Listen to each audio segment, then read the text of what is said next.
Hello guys! Hello para to sa lahat ng mga Leo. Welcome Leo sa aking channel, Kapalaran 888. Welcome. Alamin natin Leo kung anong messages, vibration, gabay, energy para sa inyong lahat. Tingnan natin. Leo. Wow. Number 22. Crossroad. Okay.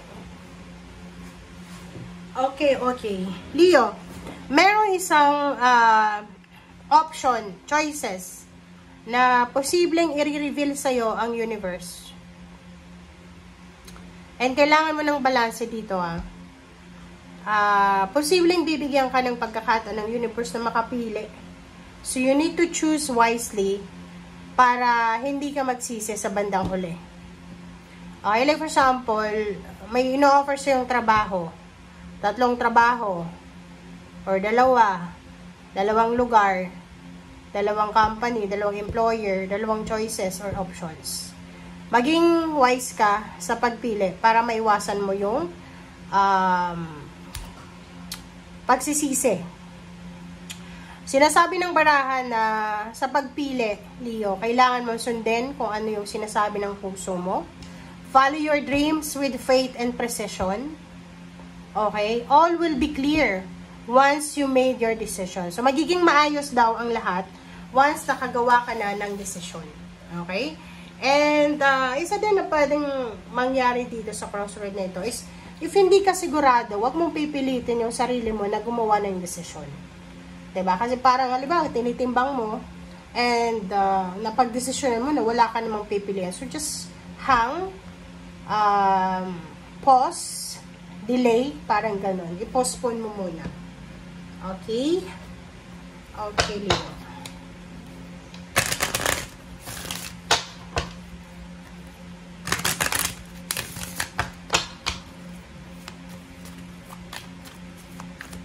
Oops. Okay, twin flame. So, maybe this is love life. Maybe yun. Pwedeng may naliligaw sa'yo, may nagugustuhan ka, and hindi mo alam kung ano yung gagawin mo. So, you have, parang, may confused dito na Leo. Or pwedeng, yun nga, hindi mo alam kung anong gagawin mo, anong pipiliin mo.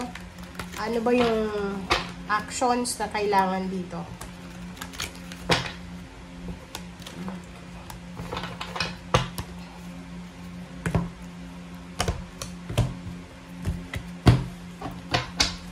Okay, Leo. Chariot, Emperor, wow, Queen of Wands, Temperance, Queen of Swords. Okay, sa ilalim mo is Justice and Queen of Cups, the Devil. So, kunin natin yung energy na to. Siguro Leo, marami kang mga past mistakes, failures na ginawa. And sinasabi ng Queen of Cups and Justice card na yan na kung ano man itong mga choices and options, huwag kang magpadalos-dalos. Parang halimbawa, etong Justice na to, marami kang kontrata na pinirmahan, like marami kang trabaho, company na pinasukan. Okay? And parang hindi ka masyadong nagtatagal doon yung parang ganon. Sinasabi ng baraha sa'yo dito na mag-iingat tayo na ulitin yung the same mistakes natin sa past.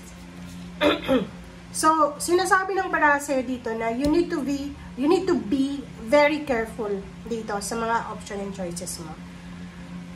Sinasabi ng baraha Leo na isang karmic blessing, karmic justice, karmic contract ang posibleng i-offer sa'yo ng universe. So, kumalma ka. Halimbawa, may nag-offer sa'yo ng trabaho. Huwag ka munang mag-agree or disagree. Parang ganun. Or, huwag mo munang tanggapin, huwag mo munang i-reject. Kailangan mong mag-isip. Kailangan mong timbangin yung lahat. Ano ba yung makukuha ko? Ano ba yung pros and cons dito? Kasi, sinasabi ng barahan na kung mabilis kang gumawa ng action and hindi ka kumalma, posibleng maulit yung mga mistakes mo sa past. Hindi ko alam kung anong mga mistakes mo. Okay?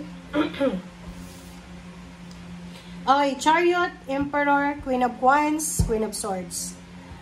Dito sinasabi sa'yo ng barahan Leo na kung ano man itong ginagawa mo sa ngayon, sacrifices, or ano man na tinatrabaho mo ngayon, ano man ang pinagkakaabalahan mo, siguradong sigurado na makukuha mo yung positive outcome yan.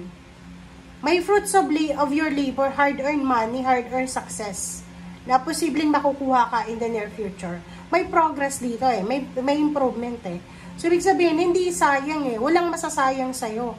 Alam mo ngayon ngayon mismo na habang nanonood ka, nakakaramdam ka ng disappointments or parang discomfort or parang bored ka na parang iniisip mo, walang nangyayari sa buhay mo, ganyan ganito. No, huwag kang mag-alala kasi lahat ng efforts natin, lahat ng energy na in-exert natin in a good way, yung legal ba, ay ibibigay sa atin ng universe yung positive outcome niya. May result yan eh. Okay? Emperor sinasabi, this is empowerment. So, maybe may mga Leo na makakatanggap ng salary increase, higher position, salary increase, parang ganon.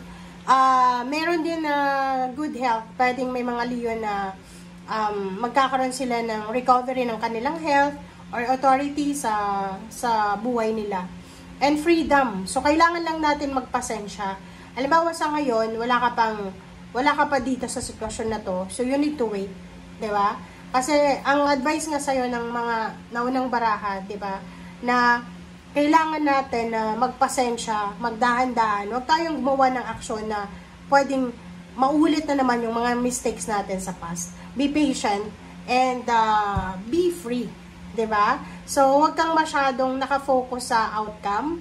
I-enjoy mo, Leo, kung ano yung pinagdadaanan mo sa ngayon.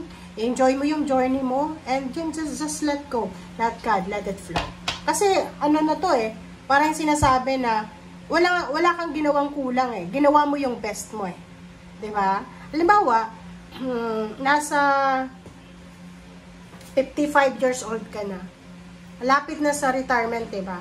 Tapos nag-aalala ka eh, parang iniisip mo, paano kaya yung retirement ko, yung pension ko? Ba't ka mag-aalala eh? Ginawa mo yung best mo, di ba? Hindi ka naman nagkulang, so, intayin mo na lang. And, i-enjoy mo yung nalalabing araw na nagtatrabaho ka pa, na hindi ka pa pensionado. Di ba? So, yun, kailangan ganun. Okay? Okay, so, ito ay para sa Emperor. Emperor. Wow. Eto ka ngayon. Eto ka ba ngayon? Huwag kang mag-alala kasi sinasabi dito ng baraha na kung ano man yan na pinagdaanan mo, Leo, ay posibleng may magbabago dyan. Okay? And sa trabaho ba yan? Sinasabi ng baraha dito na posibleng ikaw ay makatanggap ng parang like compensation. For example, hindi ka nabayaran ng tama, pwedeng mabayaran ka na ngayon. And sinasabi ng baraha sa'yo na, like yung mga Leo na unemployed, ang tagal nyo ng unemployed, sinasabi na posibleng mayroon na kamag-anak ka na makakatulong sa'yo para makahanap ka ng trabaho, or posibleng may mga tao dyan na matutulungan ka, na makasurvive sa kung ano man yan na pinagdadaan mo. Kasi itong Leo na to is nasa 9 of Swords siya. Yung parang unemployed siya for 3 years or 5 years, or as unemployed din siya, may sakit pa siya, tapos hindi pa siya parang yung parang feeling hopeless and helpless. Huwag kang mag-alala kasi magbabago yung lahat eh. Merong cycle na magbabago eh. Iikot yung Wheel of Fortune kasi may gusto siyang baguhin sa buhay mo.